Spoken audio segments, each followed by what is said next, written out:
Nangungunang 10 tagumpay ni Nonito Donaire. Fernando Montiel. Mahusay Mexican Montiel na kilala Donaire sa 2011 at suffered isa sa mga pinaka-nakakagigil ko pagkatalo makikita mo kailanman, pagkawala ng kanyang bantamweight sinturon sa proseso. Isang solong left hook ang gumawa ng trabaho para kay Nonito sa round 2.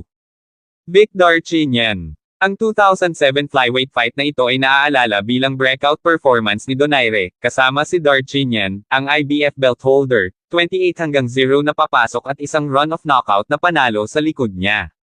Gayunpaman, pinigilan siya ni Donaire sa 5 round.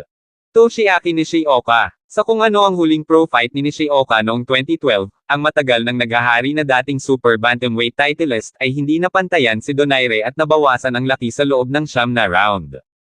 Omar Andres Narvaez. Si Narvaez ng Argentina ay hindi natalo sa 37 pro fights nang lumipat mula sa superfly patungo sa bantamweight upang labanan si Donaire noong 2011. Kahit na tumatagal ang distansya, hindi siya nanalo ng isang pag-ikot. George Arce. Ang Mexican warrior na si Arce ay maaaring medyo mahaba sa ngipin ng mag-lock ng mga sungay kay Donaire noong 2012 ngunit hindi rin siya natalo sa loob ng 3 taon.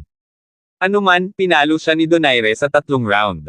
Nordine Oubaali. Ang pinakamalaking panalo ng Daenerys Indian Summer, Oubaali ay 17-0 kapag Donaire nakuha hold ng kanya at tumigil sa kanya sa 6 na rounds mas maaga sa taong ito. Volodymyr Sidorenko. Ang well-schooled na si Sidorenko ay hindi kailanman napigilan bago pinasabog sa loob ng 4 na round ni Donaire noong 2010.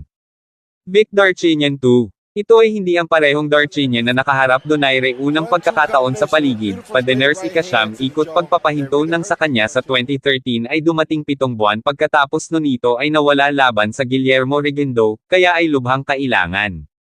Moretti Mathelane. Hinamon ni Mathelane ng South Africa si Donaire noong 2008 para lamang makita ang kanyang sarili na huminto sa loob ng 6 na round. Ryan Burnett. Isang panalo na may asterisk, ang 2018 na laban ni Donaire laban kay Ryan Burnett ng Belfast ay natapos na nasugatan ni Burnett ang kanyang likod at hindi na makapagpatuloy pagkatapos ng 4 na round. Ito ay hindi kapani-paniwala, pagkatapos, ngunit ang panalo ay nag-trigger ng kamakailang muling pagkabuhay ni Donaire.